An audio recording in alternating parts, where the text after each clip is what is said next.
Okay, so I want to give you a little video about the difference of drawing your figure with scribbled lines versus searching lines.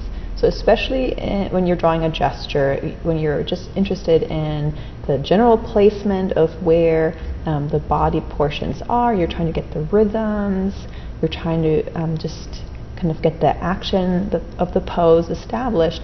If you use lines like this, where the motion in which you'd use to apply your marks to kind of look like this. You're kind of backtracking or kind of going over the same thing multiple times. Like when you do this, you get this result where the outer edge starts to look almost like the person has fur. And if you are doing like what I was doing over here, where you kind of go back over the same thing multiple times, you end up creating these super thick looking lines, and it's just not a very good line quality to have for your figure drawings. So instead, I encourage you to begin embracing the idea of what I call searching lines.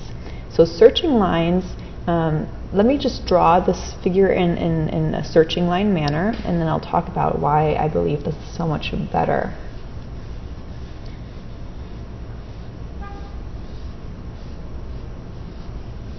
So first of all, you might notice that I hold my pencil in a completely different way. So I'm not holding it like I'm writing my name. I'm holding it in the middle of my palm. I'm using my knuckles and my fingernails to kind of brace myself against the page.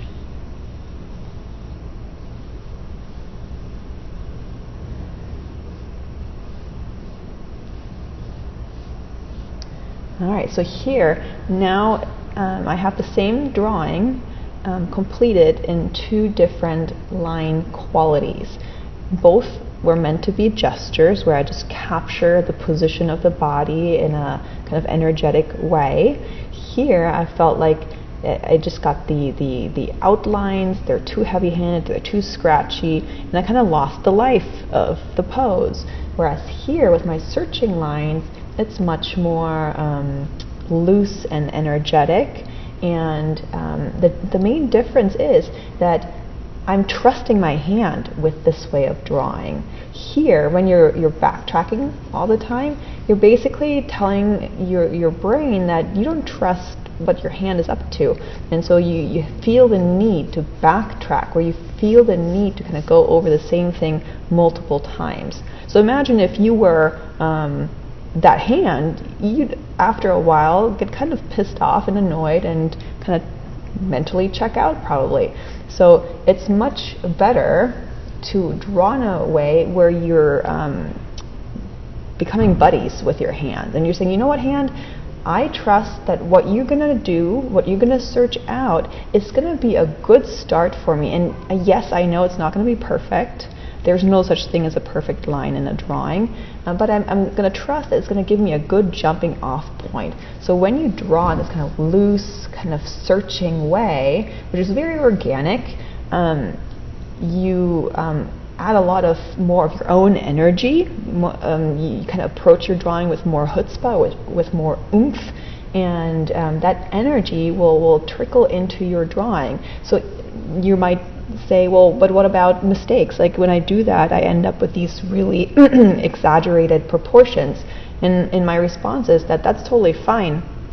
It's okay to have exaggerated